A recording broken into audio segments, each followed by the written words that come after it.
जनमत सर्वेक्षण, प्लेबिसाइट, आप इसका देख रहे हैं कि यह क्या है, सर्वेक्षण है। तो जब किसी देश के अंदर किसी विषय पे सरकार कदम बढ़ाना चाहती है, कोई देश के अंदर फैसला करना चाहती है और उस पे सरकार मजबूती से आगे बढ़ सके, इसके लिए जनता की राय जब लेने के लिए आप जनता के बीच मतदान कराते हैं, तो यह है जनमत सर्वेक्षण, प्लेबिसाइट। लेकिन इसमें वो सिर्फ एडवाइजरी है, बाध्यकारी नहीं है। रेफरेंडम बाध्यकारी होता है, लेकिन प्लेबिसाइट, जनमत सर्वेक्षण बाध्यकारी नहीं है।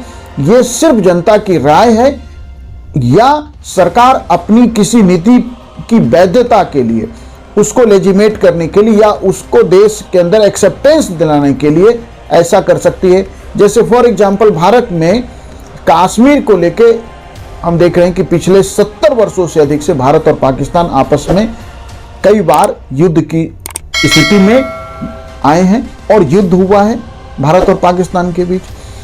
अब कश्मीर पे यदि हमारे देश में हम कोई अस्थायी समाधान की दिशा में कुछ सोचें, तो कश्मीर में जो देश के अंदर जनता है वो कश्मीर में किसी भी ऐसे विषय प्रस्ताव पे सरकार के जो है उबाल में आ जाएगी जिसमें कश्मीर की 1 इंच जमीन भी इधर से उधर की जाए।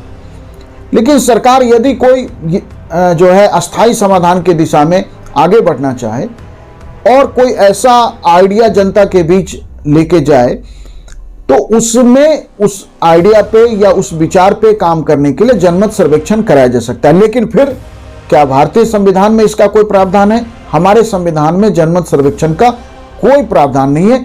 मतलब हमारे संविधान में न ही पब्लिक इनिशिएटिव का या पॉपुलर पब्लिक इनिशिएटिव का, जनता के पहल से कानून बनाने का कोई प्रावधान नहीं है। हमारे संविधान में रेफरेंडम की कोई व्यवस्था नहीं है।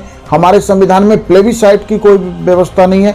राइट टू रिकॉल की भी व्यवस्था संसद और विधानसभा के स्तर पे नहीं है, स्थानीय स्तर पे कुछ राज्यों में हुआ है।